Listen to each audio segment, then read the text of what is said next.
la velocidad era la derivada del espacio respecto del tiempo y la aceleración era la derivada de la velocidad respecto del tiempo, que podríamos decir también que era la derivada segunda del espacio respecto al tiempo dos veces. De esa manera ustedes en física pueden también usar las derivadas como para calcular la velocidad y la aceleración. Pero vamos a ver otra aplicación de las derivadas que es aplicación a la geometría analítica. Si bien este tema no lo vieron todavía en álgebra,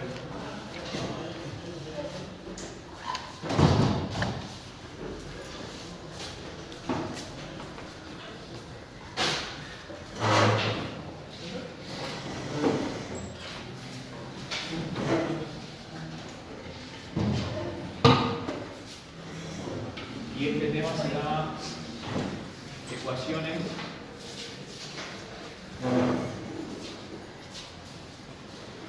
de las rectas tangentes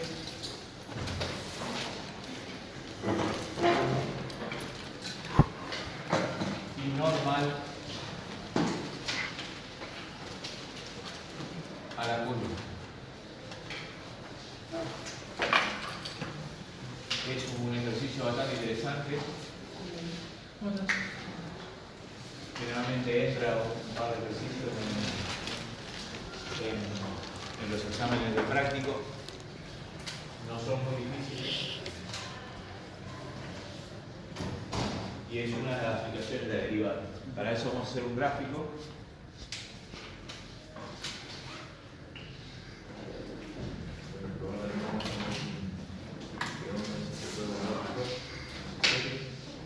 Vamos a dibujar un sistema de ejes.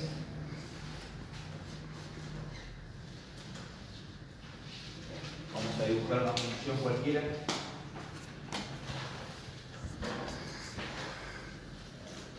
Esta es mi función igual a f de x. Y vamos a suponer que yo quiero encontrar la recta tangente a la curva en un punto p sub 1, que me lo tiene que dar como dato, por lo menos me tiene que dar la abscisa. Si me da la ordenada, ya me están ayudando bastante. Y entonces lo que queremos calcular nosotros son dos rectas. Una es la recta tangente a la curva, que la vamos a llamar t, y la normal a esa recta que la vamos a llamar n. Los datos del problema que yo necesito para resolver son obviamente la ecuación de la función y solamente el valor de x1. Con esos dos valores yo voy a resolver el problema. Tenemos que tener, y es algo que obviamente que ustedes todavía no dieron geometría analítica, y tendríamos que tener el concepto de las infinitas rectas que pasan por un punto. Entonces para ello primero vamos a hacer lo siguiente. Vamos a escribir acá la ecuación de las infinitas rectas que pasan por un punto, que es así. Esto se conoce con el nombre de A con Z de las rectas. de rectas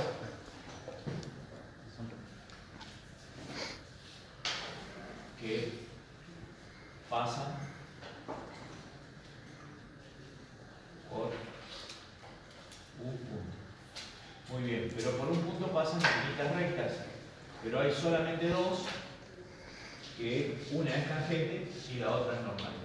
Sabíamos perfectamente nosotros que si la ecuación de la recta tangente a la curva era nada más y nada menos que la primera derivada de la función en el punto.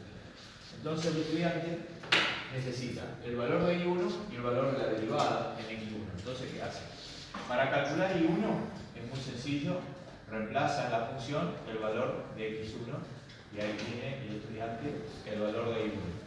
Y para calcular la pendiente, el estudiante no solamente tiene que hacer la derivada de la función, sino reemplazarla por X1. Una vez que tiene estos dos valores más el valor que me dio como dato, ya estamos en condiciones de escribir la ecuación tangente a la curva, o sea que la tangente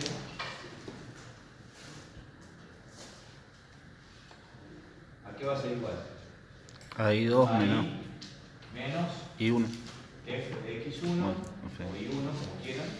Eso es igual a f' de x1 que multiplica a x menos x1. Ahí ustedes pueden apreciar que me queda todo en función de x1. Nada más necesito conocer el valor de x1 y yo con ese valor puedo calcular todo lo demás. Ahí tienen la fórmula que ustedes van a usar en el práctico para encontrar la recta tangente a la curva. En algunos textos escriben directamente y igual y esta expresión la escriben sumando en el otro lado, o sea que esto es lo mismo que ustedes lo tengan así, que y es igual a f' de x1 que multiplica a x menos x1 más f de x1. De hecho, esto es lo que tendrían que escribir ustedes, aquellos que usan el GeoGebra, y el GeoGebra le hace directamente la ecuación de la recta e inclusive se la dibuja después.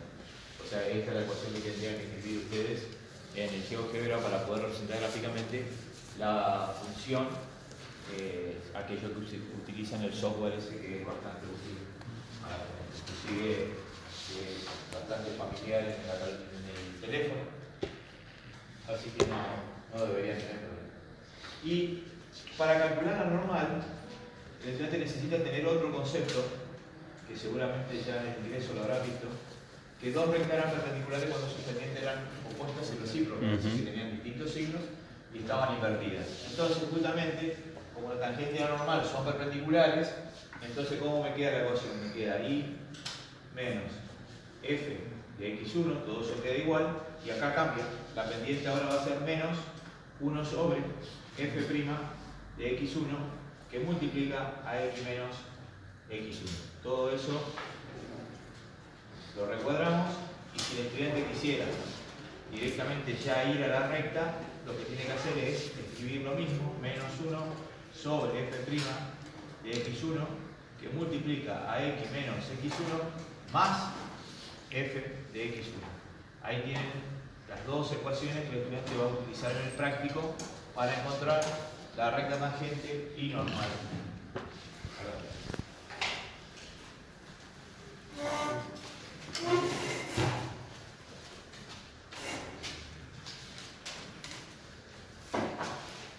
Bien, vamos a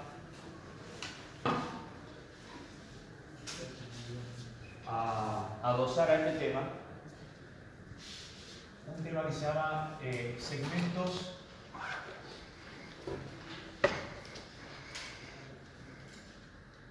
tangente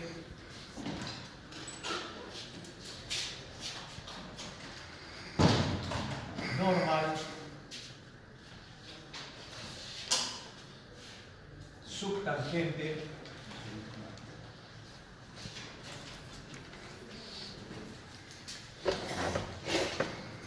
y subnormal.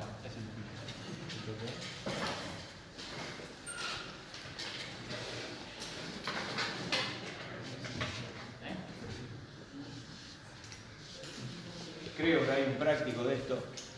Para poder entender esto, tenemos que dibujarlo y en función de eso vamos a calcular. Entonces vamos a representar gráficamente una función.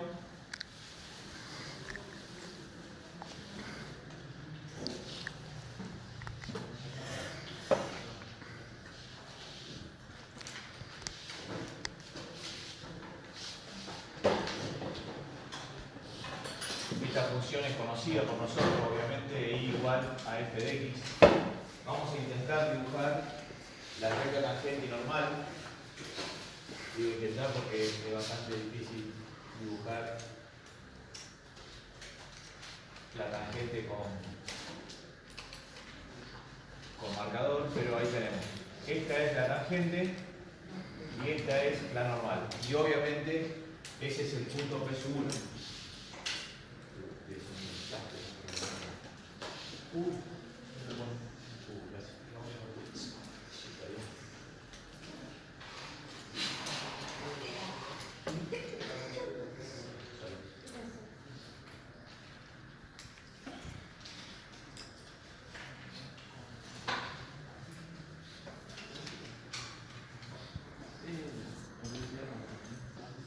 Entonces, tenemos, este es el punto P sub 1 y vamos a encontrar sus coordenadas, x1 y obviamente y1. Y vamos a ponerle letras a nuestro segmento. Por ejemplo, vamos a prolongar un poco más esto. Para que corte acá. Bueno, el estudiante sabe que este ángulo que estaba acá era alfa, que era el ángulo que formaba la recta tangente a la curva para el semieje positivo de las x. Y también vamos a demostrar que este ángulo que está acá también vale alfa. Para demostrar que ese ángulo es alfa, lo vamos a basar en uno de los teoremas de la geometría que dice que si dos segmentos son perpendiculares homólogamente, los ángulos son iguales. Esto es perpendicular a esto y esto es perpendicular a esto por los ejes. Entonces estos forman alfa, entonces estos dos también forman alfa. Porque la propiedad dice que si los lados homólogos son perpendiculares, los ángulos son congruentes o son iguales. O sea que este alfa también es el mismo que esta alfa. Vamos a poner letra a esto, vamos a llamarle, a esto vamos a llamar M, esto lo vamos a llamar P, que era el punto P1, esto lo vamos a llamar O y a esto lo vamos a llamar L. Entonces vamos a hacer una especie de triángulo de referencias y vamos a decir que PM lo vamos a llamar segmento tangente. Esto de acá, de P a M, segmento tangente. Obviamente que PL va a ser el segmento normal. Y las proyecciones de ese segmento sobre el eje X van a ser la subtangente y la subnormal. Es decir, que MO va a ser para nosotros la subtangente. Y OR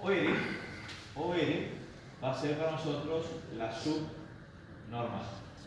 Bueno, necesitamos este valor que está acá, lo podemos llamar como I1 o F de X1, como el estudiante quiera escribir después en su juego de fórmula, como más le guste, que es exactamente lo mismo. Los datos del problema son la función I igual a F de X y el valor de X1. Con eso es suficiente como para poder nosotros resolver el problema. Para calcular el I1 es muy fácil, el estudiante lo que tiene que hacer es reemplazar en la función el valor de X1, o sea que ya tiene los valores de X1 y I1.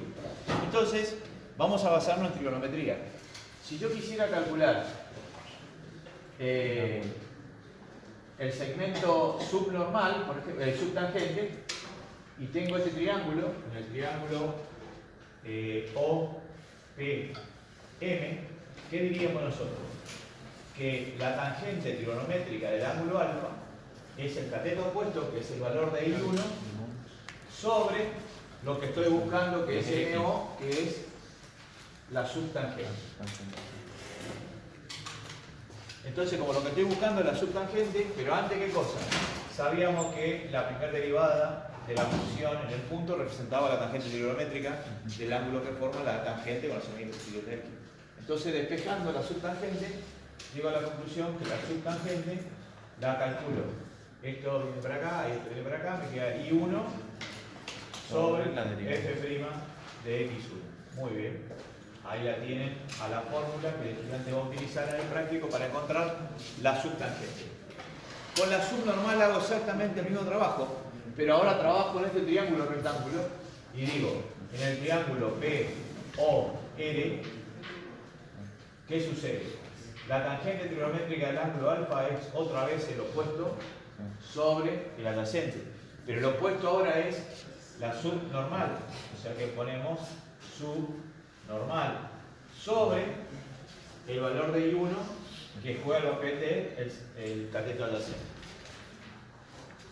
Otra vez, como la tangente de alfa es F' de X1, el estudiante ya puede despejar la subnormal y dice que la subnormal, ¿a qué va a ser igual?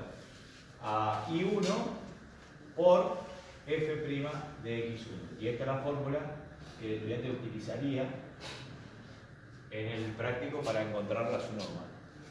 Para encontrar la tangente, el segmento tangente y el segmento normal, usamos Pitágoras.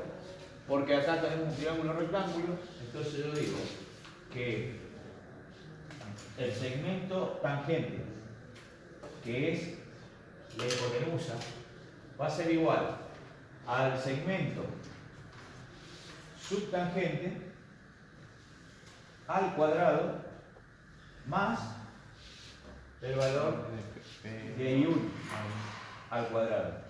Entonces yo digo que para calcular el segmento tangente, es la raíz cuadrada de la subtangente, que ya la calculó el estudiante, al cuadrado más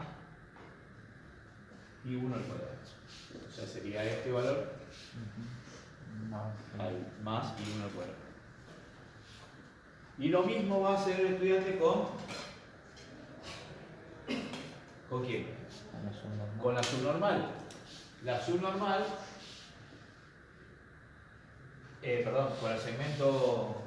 con el segmento normal, no la subnormal.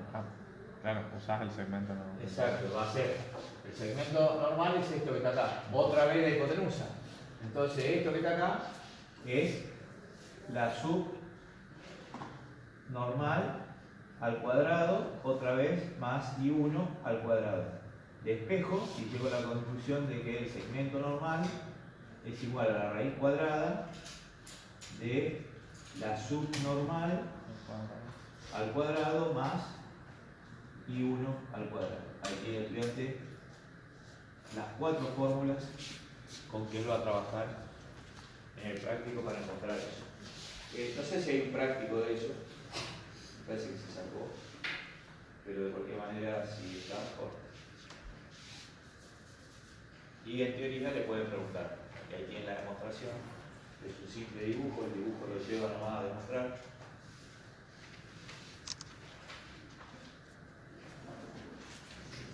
Bien, terminen de copiarse entonces para continuar con las aplicaciones. Bien, y este tema que viene ahora es muy importante. Se conoce con el nombre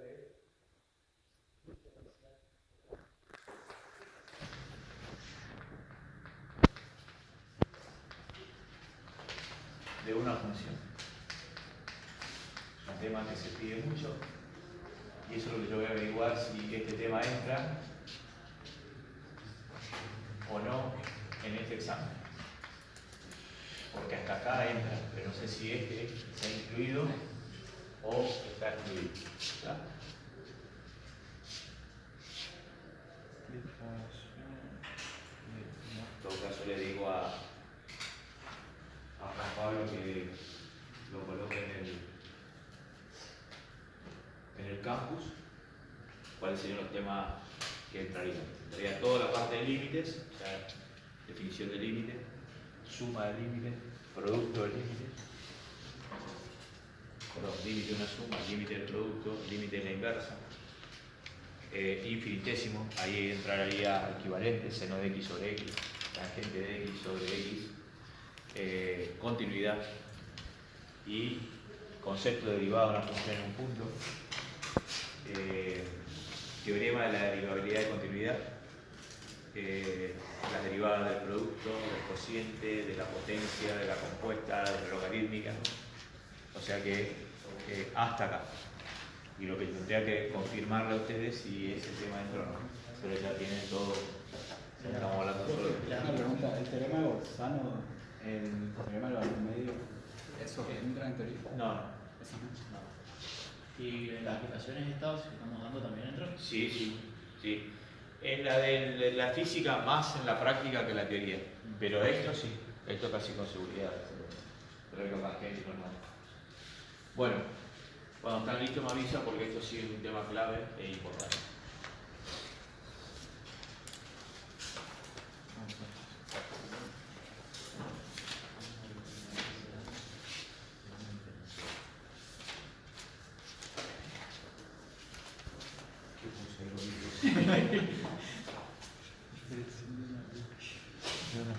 de una función ¿Cómo sería eso?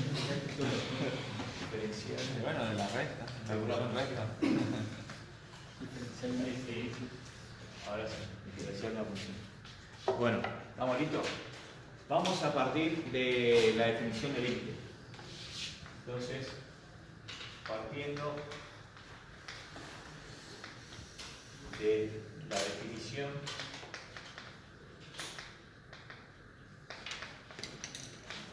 del límite, nosotros qué decíamos?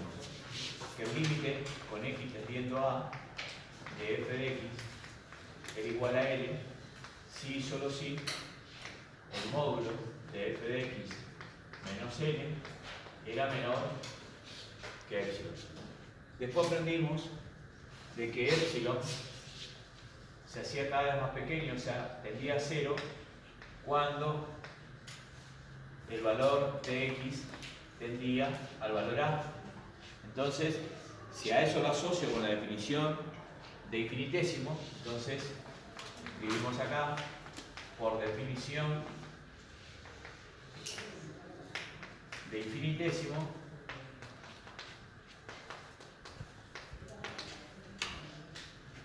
epsilon es un infinitésimo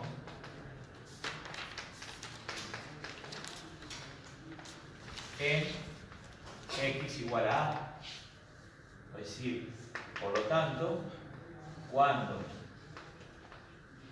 x tiende al valor a, entonces epsilon tiende a 0. Entonces, por lo tanto, allá nace una conclusión y dice lo siguiente. Toda función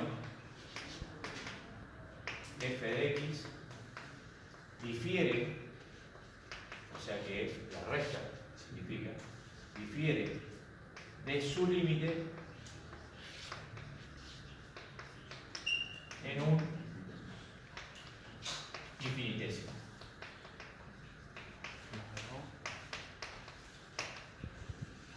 Es decir, que podemos aclarar lo siguiente, que si el límite con x tendiendo a de f de x es igual a L, si y solo si la función f de x menos L es igual a epsilon, donde, que aclaremos acá, epsilon tiende a 0 cuando x tiende al valor a.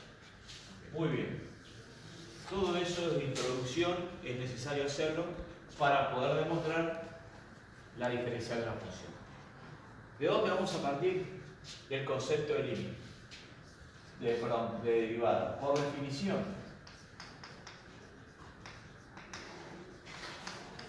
de derivada, ¿qué teníamos nosotros? Que el límite con delta x tendiendo a 0 de delta y sobre delta x era la primera derivada de la función. Si el estudiante compara esto con esto que tiene acá, ¿qué conclusión saca? Delta x es x, 0 es a, la función es el cociente incremental y L es la derivada de la función. Entonces yo digo que esta función, entonces la función que es delta y sobre delta x menos su límite que es f' de x es igual a un valor epsilon, donde epsilon va a tender a 0 cuando muy bien, cuando delta x tiende a 0. Correcto, espectacular. Entonces vamos a trabajar con esto y me queda así. Delta y sobre delta x es igual a f' de x más un valor de epsilon. Es decir, que esto que estaba acá restando lo escribo el otro miembro sumando. Y acá sigo trabajando y digo delta y, entonces este delta x que está dividiendo lo voy a escribir multiplicando en el otro miembro y me quedaría f' de x, todo eso por delta x, más epsilon por delta x. Entonces necesito que se copie hasta acá porque voy a dictar un par de cosas.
Esto es una introducción para poder entender aquello. O sea que esto sí o sí hay que hacerlo siempre. Y ahí ahora recién arranca la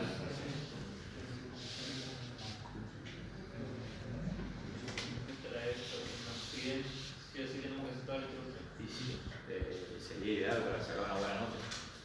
Porque si no, no se entiende por qué vos haces todo eso.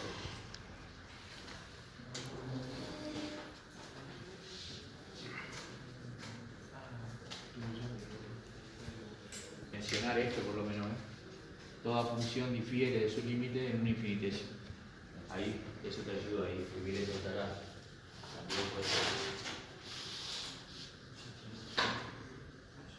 Escriban ahí, debajo del recuadro, en un costado para que quede más cómodo, lo siguiente. Esta última expresión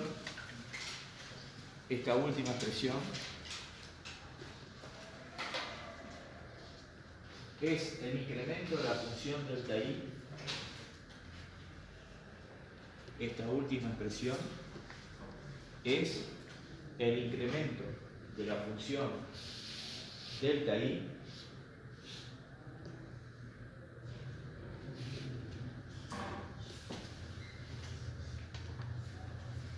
expresado mediante dos sumandos. Expresado mediante dos sumandos. El primero se denomina parte principal del incremento. El primero se denomina parte principal del incremento. Y el segundo, término complementario.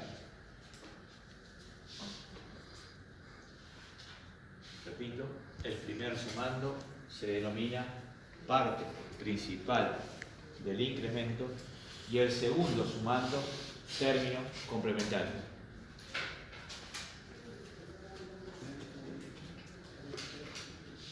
Entonces, punto aparte y escribimos definición, dos puntos.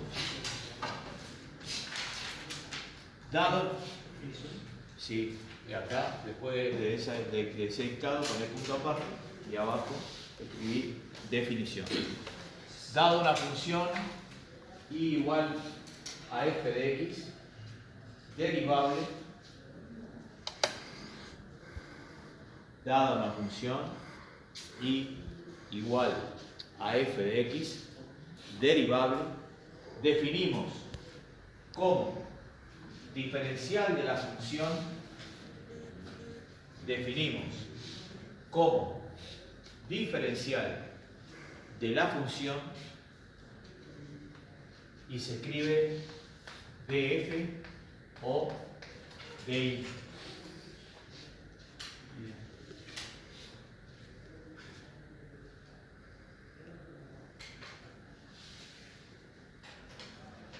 Al producto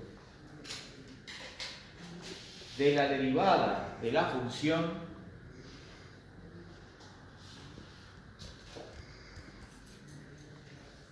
por el incremento de la variable independiente delta x. Al producto de la derivada de la función por el incremento de la variable independiente delta x.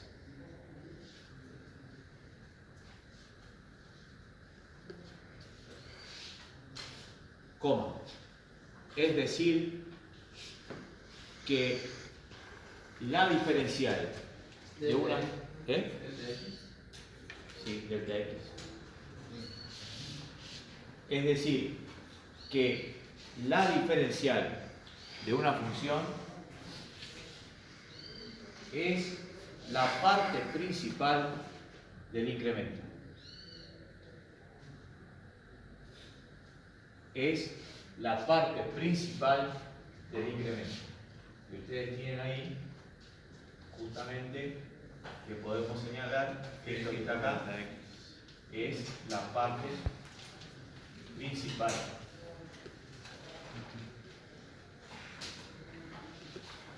Y esto que está acá es lo que nosotros denominamos término complementario.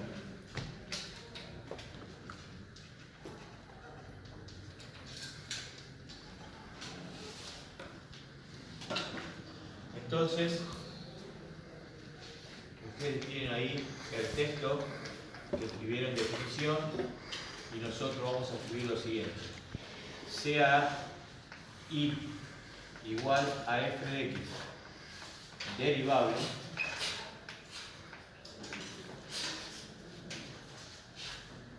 el diferencial de I, y se escribe de I, es igual al producto de la derivada de la función por el delta x.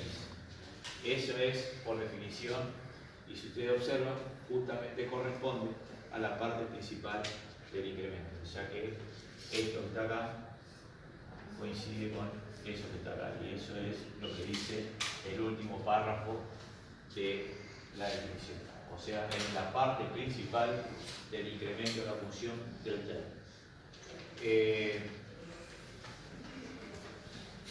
Termine de copiarse y vamos a agregar algo ahí importante.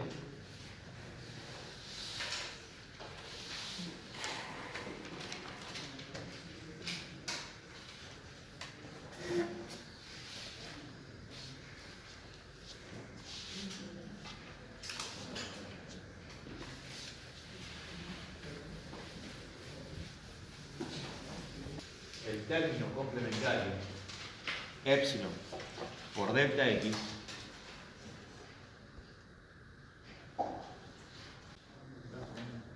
el término complementario epsilon por delta x es prácticamente despreciable,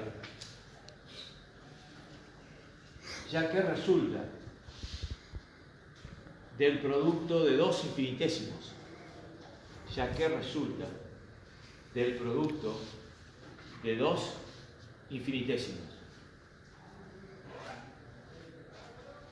Por lo tanto, da como resultado,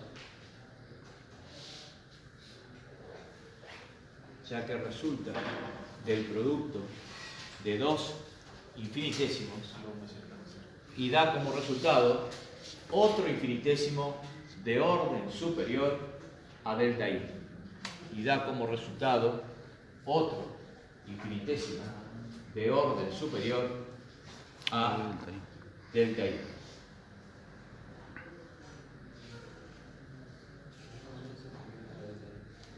Y da como resultado otro infinitésimo de orden superior a delta i. Coma. En cambio, delta i y el diferencial de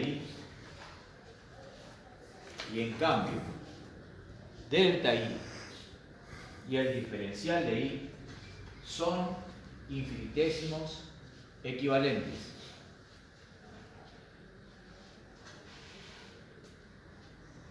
Es decir, que el límite de su cociente es igual a 1.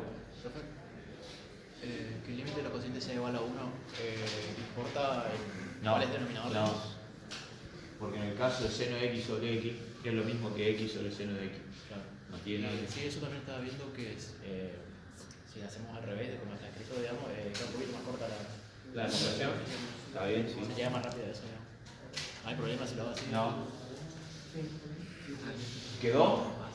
Bien, esas dos cosas no es cuestión de decirlas, sino vamos a demostrarlo. Primero vamos a demostrar de que epsilon por delta x es de orden superior a delta i. ¿Eso qué significa? Se hace más rápido 0 que delta i. ¿Cómo demostramos? Yo tengo que demostrar que el límite con delta x tendiendo a 0 de epsilon por delta x, todo sobre delta i se hace 0, porque si el numerador era de orden superior, el cociente me daba 0. ¿Cómo hago para demostrar? Muy fácil. Límite con delta x tendiendo a 0 de epsilon Y el delta x que está multiplicando en el numerador lo puedo escribir dividiendo en el denominador. Ustedes sabían que el límite de un cociente era el cociente de los límites, entonces el estudiante hace límite con delta x tendiendo a 0 de epsilon sobre el límite con delta x tendiendo a 0 de delta y sobre delta x. Lo que tienen arriba es 0, porque el límite con delta x está escrito por acá. Epsilon tiende a 0 cuando delta x tiende a 0. Y esto que está acá es la derivada de la función. Entonces me queda 0 sobre una derivada, el resultado es 0. La conclusión es muy clara. El término complementario es de orden superior a delta i, o sea, se hace más rápido 0, por lo tanto es despreciable. Y ahora vamos a demostrar que el diferencial de i y delta i son infinitésimos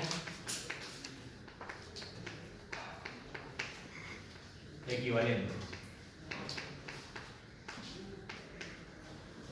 Por lo tanto, el límite del cociente me tendría que dar 1.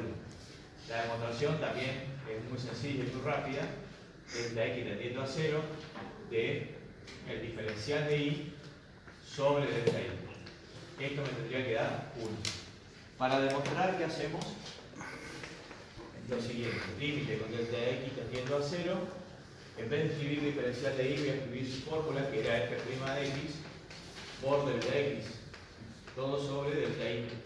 Esto es igual, límite con delta x tendiendo a 0. Y ese delta x, lo mismo que hicimos en el caso anterior, lo escribo dividiendo en el denominador y esto me quedó así. Delta i sobre delta x. Ahora tengo el límite de un cociente que es el cociente de los límites, entonces el estudiante dice, esto me quedó límite con delta x tendiendo a 0 de f' de x, y en el denominador el loco le queda límite con x tendiendo a 0 de delta i sobre delta x. En el numerador me queda f' de x y en el denominador, que es el concepto de la derivada, me queda f' de x. Queda demostrado entonces que ese cociente me queda igual a 1. Profe, si a la derivada le volvió a aplicar delta x tendiendo a 0, es como si no hubiera hecho nada. Y no, porque eso no depende ya de delta x. Ah, claro. Esto no depende, ya es un valor determinado, no depende de delta x.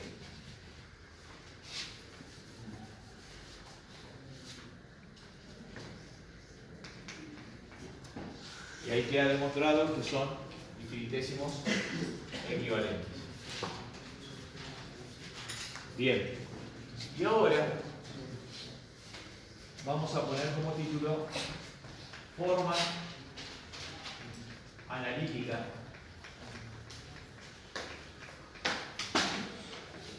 de la diferencial.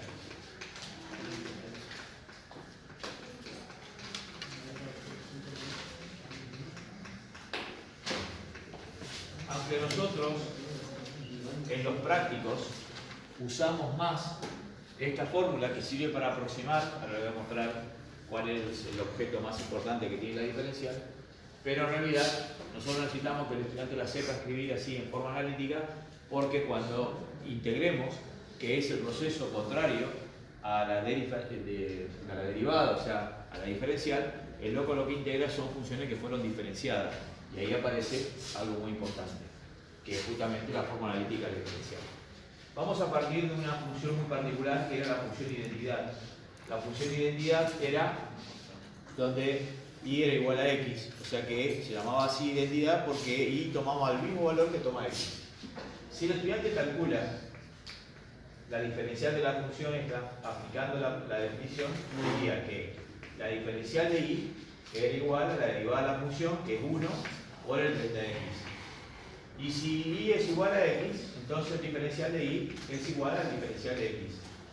Como los primeros miembros son iguales, los segundos también lo son, entonces llega a la conclusión del estudiante que el delta de x es exactamente igual al diferencial de y. Es decir, que a partir de ahora, el estudiante ya no usa más el delta de x, sino usa como referencia el diferencial de x. Entonces dice que si y es igual a f de x, entonces el diferencial de y a qué va a ser igual a la derivada de la función, pero por el diferencial de x.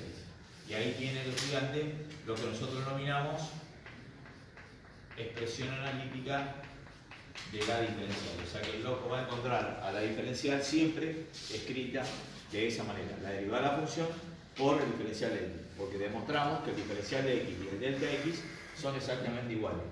¿Y por qué es importante hacer esa aclaración? Por la razón de que vamos a descubrir qué notación usó Godofredo Leibniz para la derivada. Y fíjense que lo notable de eso es que nosotros seguimos usando esa misma notación.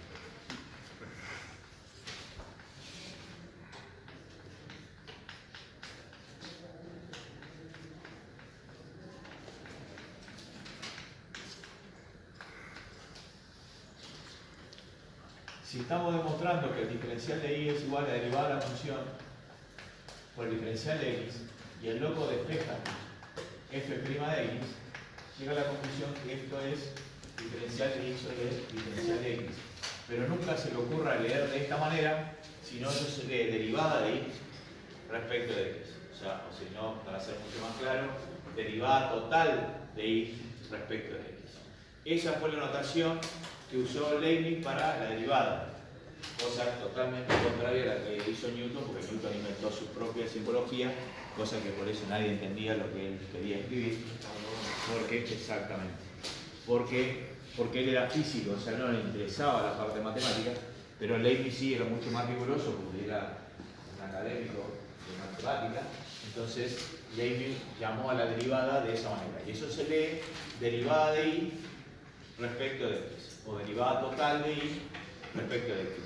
Ustedes cuando den análisis 2 van a aparecer una notación parecida, pero en vez de la D de nuestro alfabeto, utilizan la D del alfabeto griego, que se conoce con el nombre de delta. Esto se usa para derivadas parciales y esto se usa para derivadas totales. Es decir, que el estudiante seguirá usando la misma notación de Leibniz, pero ya con otra letra griega, en este caso, que sería la letra griega del Que sería la parcial. la parcial. Cuando una función depende más de una variable. De una variable. Acá en este caso, como depende solamente de x, es una derivada total. Y esa fue la notación que usó Leibniz para demostrar su definición de derivada. Esta forma de demostrar cosas, tomando por ejemplo x como, o sea, la función como identidad, como que me hace preguntarme si esto solo sirve para esa o para todas. No, sirve para todas, pero vos demostrás para una sola. A mí también me hace ruido esa demostración. Claro, sí. No es una demostración muy rigurosa, pero donde busque es la única demostración que te hace todo el mundo. Y teórica. Y ahora viene lo que se llama interpretación geométrica, que representa en el dibujo la diferencial de una función. Y eso es lo más importante, porque eso es lo que me va a ayudar a mí a aplicar diferenciales para poder aproximar funciones. Entonces vamos a poner como título interpretación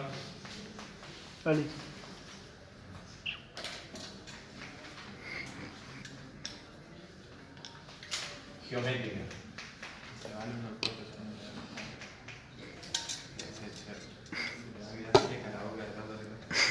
Interpretación geométrica.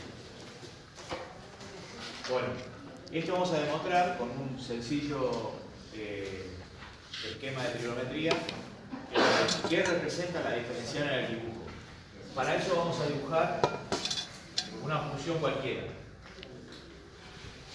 Vamos a dibujarla de esta manera. Entonces el estudiante dice, esta es mi función y igual a f de x. Voy a tomar un punto P, cualquiera de los infinitos puntos que tiene mi función, y sabíamos perfectamente que ese era el valor de x y este es el valor de f de x. Mira, como el dólar, mira. Explotó el dólar. No echan la culpa a nosotros del dólar. Y vamos a dibujar la recta tangente. Esa es la recta tangente. En todo el desarrollo había un delta x, es decir, que el delta x sería esto que nosotros tenemos acá, es decir, que esta pasó a la posición x más delta x. Por supuesto, esto ya lo vimos en clases anteriores, cuando dimos derivada, esto que estaba acá era f de x más delta x. Y también sabíamos que de acá hasta acá, a eso lo denominábamos Delta I. delta y, muy bien. El incremental. El incremento de la función, o sea que Massa va a escribir acá, eso es delta i. y le vamos a poner letras a eso. Entonces esto va a ser A, esto va a ser B y este punto es C. O sea que AC, este punto que ustedes tienen acá, ese que está ahí, es esto y eso es delta I. Bueno, este alfa que el estudiante tiene acá es exactamente el mismo alfa que el loco tiene acá por correspondientes entre paralelas cortadas por una transversal, ya lo habíamos hablado. Entonces, el loco va a trabajar en el triángulo, en el PAB. En ese triángulo, la tangente trigonométrica del ángulo alfa es el cateto opuesto, o sea, AB, sobre el cateto adyacente que es PA. Pero el estudiante se da cuenta en el mismo dibujo, lo ve, que PA no es nada más nada menos que delta X. ¿Ve? PA es delta X. Y la tangente trigonométrica del ángulo alfa aquí era igual a la derivada de la función en ese punto determinado. Si el estudiante reemplaza esas cosas acá, llega a la conclusión de que esto me quedó f' de x, que es la tangente de alfa, es igual a AB sobre delta x. Si el estudiante despeja AB, ¿qué obtiene? F' de x Por todo por delta x. Y eso aquí es igual a lo que estábamos dando recién. a la diferencial de la función. O sea que llegó a la conclusión el estudiante que el segmento AB es la diferencial de la función. Y eso es lo que queríamos demostrar nosotros. Entonces el loco toma otro color distinto al que habíamos tomado y fíjense que llega hasta la recta tangente. O sea que esto que está acá es el diferencial de I. Entonces el estudiante lo que tiene que aprender, porque lo ve en el dibujo, que el diferencial de I y el delta I no es la misma cosa. Son parecidos cuando el delta X es pequeño. Fíjense que esto se va haciendo cero y ese es el error. Y ese es el error, yo lo borré, pero era el término complementario. O sea que acá esto era la suma del epsilon por delta X, que le faltaba al diferencial para llegar al delta X. ¿Está? Entonces, en este caso particular, lo vamos a escribir acá abajo, el diferencial de I, no siempre sucede eso, es mayor que el delta I. Y también vamos a aclarar que el diferencial de I y el delta I son aproximadamente iguales. Nunca son iguales. Podría llegar a ser el caso de que sean iguales. Y vamos a hacer otro dibujo porque no siempre sucede esto, que el diferencial de I es mayor que delta I. Entonces yo voy a borrar esta parte acá y voy a dibujar una función en la cual sucede lo contrario. Para eso, ¿qué hay que hacer? Cambiarle la concavidad a la función. Es decir, que en vez de tener una función que tenga esa concavidad, le vamos a cambiar la concavidad y vamos a hacer una función que tenga una concavidad de esta característica. Profe. Sí. Ya voy. Así lo tenemos más tiempo de copiar. Tal cual. No, bueno, pero como un tema, después lo dejo copiar, como un tema todo junto, para que no se pierda el hilo.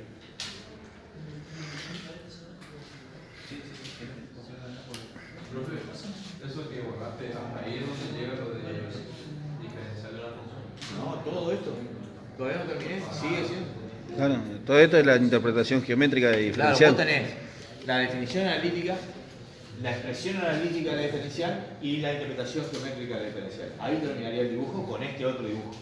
Entonces voy a hacer un dibujo con los mismos colores de estos parecidos para poder que el estudiante pueda comparar y entender.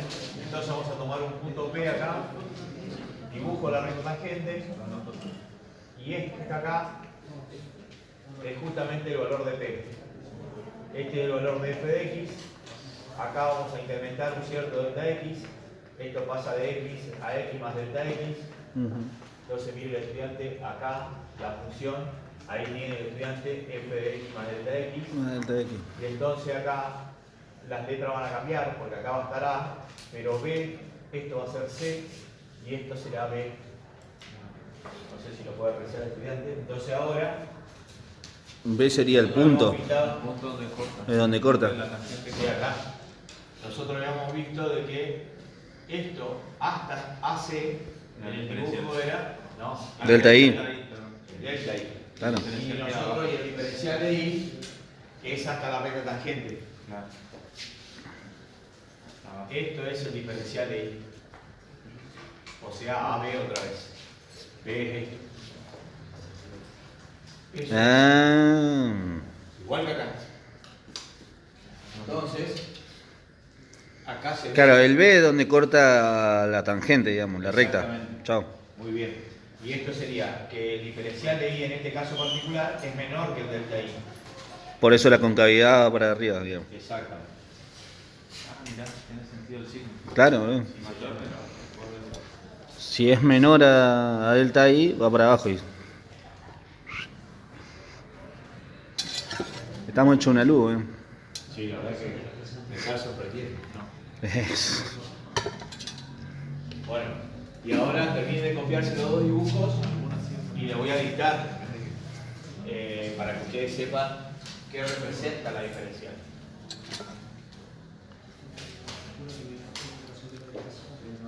Antes que dicte, profe. Se viene la inundación de... ¡No, se inunda más!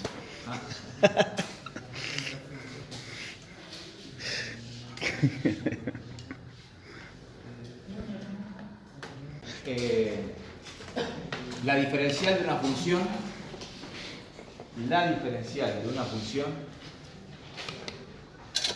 representa el incremento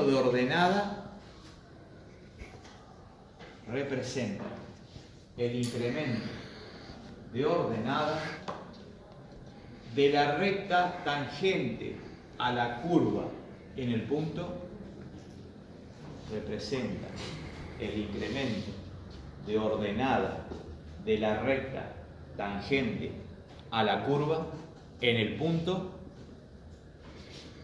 en correspondencia ¿Curva? ¿Qué es la tangente de la curva? En correspondencia. En el punto en correspondencia. Aunque sea nuevo. La última lo veo en YouTube. La diferencial de una función representa el incremento de ordenada de la recta tangente a la curva en el punto en correspondencia con el incremento de la variable independiente delta x. En correspondencia con el incremento de la variable independiente delta x.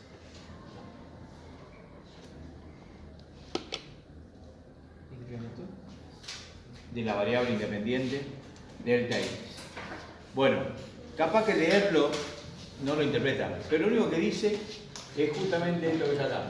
Miren, la recta tangente es esta que está acá. La recta tangente en el punto tenía esta ordenada. Cuando yo incrementé, pasó a tener esta ordenada.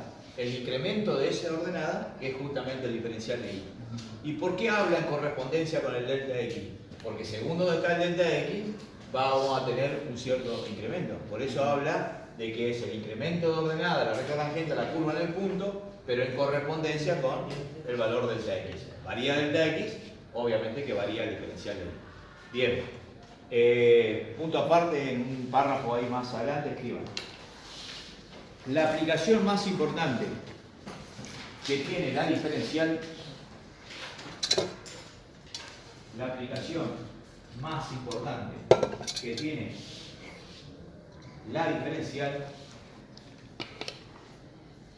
es que me permite aproximar funciones.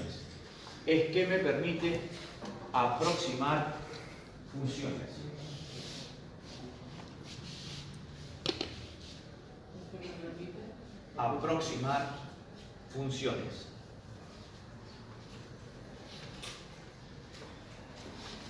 ¿Y cómo lo hace? De la siguiente manera. Y van a ver ustedes ahora un ejercicio práctico que es prácticamente interesante de conocerlo. Miren, ustedes sabían de que delta i era la función incrementada menos la función sin incrementar. Si yo quiero calcular la función incrementada, Entonces yo hago pasaje de término y digo que es la función sin incrementar más el diferencial de y. Pero recién demostramos que el diferencial de y era aproximadamente igual al diferencial de y. Entonces el estudiante dice que f de x más delta x va a ser igual al valor, aproximadamente igual, perdón, al valor de la función más el diferencial de y. Y esta fórmula es la que el estudiante va a utilizar para aproximar funciones. Y van a ver que es espectacular lo que vamos a hacer usando diferenciales y vamos a obtener valores casi exactos de cosas que nos complicaría resolver la mano. Por ejemplo, vamos a poner acá, vamos a hacer un ejemplo.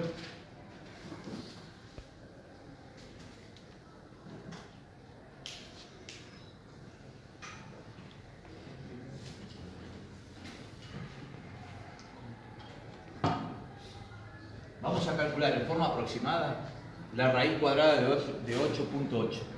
Para eso el loco tiene que pensar en un número que conozca la raíz cuadrada exacta. ¿Cuál sería? 2. La raíz cuadrada de 9, muy bien. Entonces el loco dice, esto va a ser igual a la raíz cuadrada de 9 menos 0.2. El 9 será x y el menos 0.2 delta x. ¿Me entienden o no? Entonces Sí. el loco tiene esto. O sea, él quiere calcular la raíz cuadrada de 9 menos 0.2 utilizando esto que está acá. Entonces el loco dice, la raíz cuadrada de 8.8 va a ser aproximadamente igual a la raíz cuadrada de 9, que perfectamente conozco, más un diferencial de y que tengo que calcular. O sea que estoy aplicando esto que está acá. ¿Lo ven o no? Bien. Bueno, y el diferencial de y ¿a qué va a ser igual? Primero tengo que determinar quién es y. Y es la raíz cuadrada de x, porque siempre es la función que estoy calculando. Si es una raíz cúbica, es la raíz cúbica de x. Si es la raíz cuarta, la raíz cuarta de x. Si es una raíz cuadrada, entonces, ¿a qué es igual el diferencial de esta función? A la derivada de esto, que es 1 sobre 2 raíz de x, por el diferencial de x, o por el delta x. Vamos a poner delta x. Vamos a poner... O sea, el delta x sería 0,2. Ahora reemplazamos los dos. Claro. Entonces esto me quedaría. El diferencial de y va a ser igual a 1 sobre 2 veces la raíz cuadrada de 9 Claro. por menos 0.2. Esto es igual a 1 sexto y 0,2 es 2 sobre 10. O sea, 1/5. O sea que esto me quedó menos 1 sobre 30. Y Exacto. el loco viene acá y dice, la raíz cuadrada de 9, 3. 3. Más, menos. 1 sobre 30.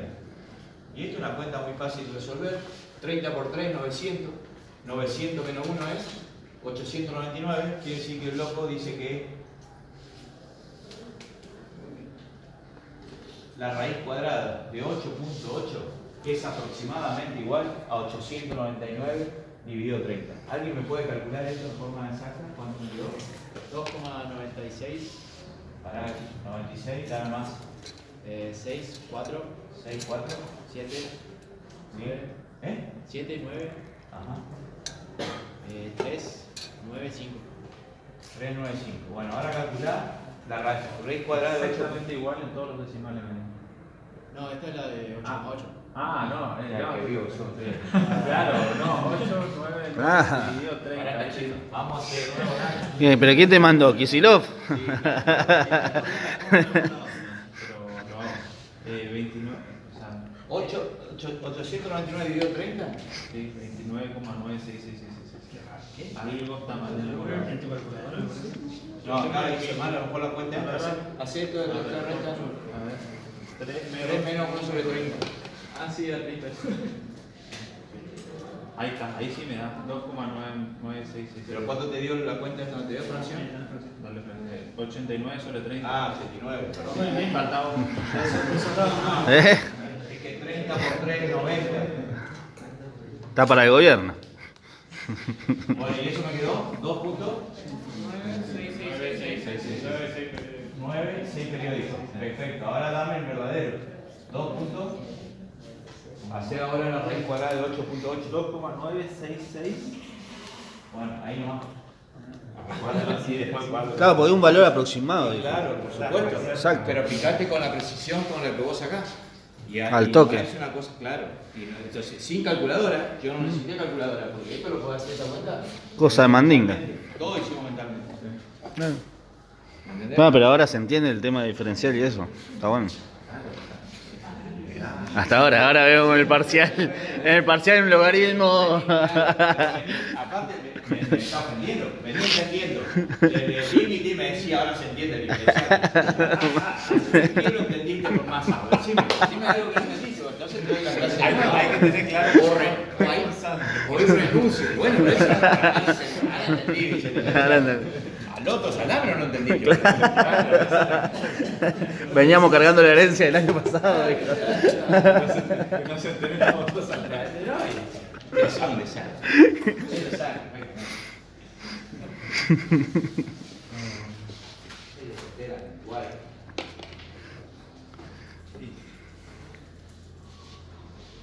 Ahí termina lo que es diferencial, profe, o Ahí todavía. termina de diferenciar. O sea, esto fue una aplicación.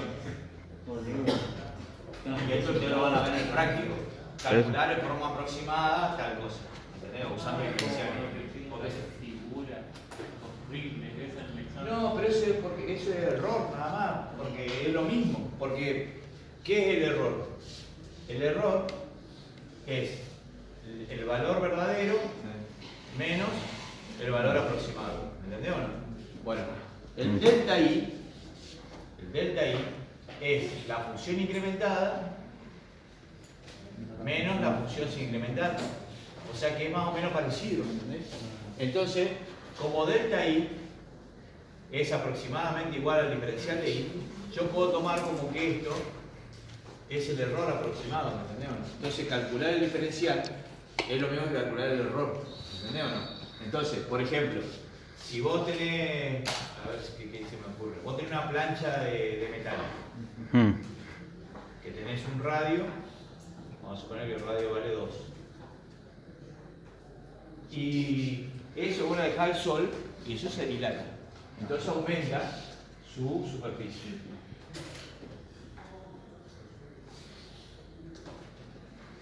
Entonces, vamos a suponer que estos son 2 milímetros. Y estos son 20 centímetros. El disco. Vos tenés un disco de metal, o de aluminio, lo que fuese, y se dilató 2 milímetros. Una pasada, pero. Sí, es bastante. ¿Pero puede pasar? No, pero yo lo haría ver. Dilatación térmica. El acero más, uno de los aceros más con mayor densidad es el de los rieles de ferrocarril.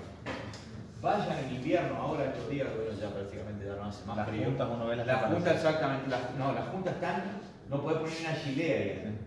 Pero vos vas un día a eso que hace 50 grados a la sombra y hay por lo menos hay 2 o 3 milímetros.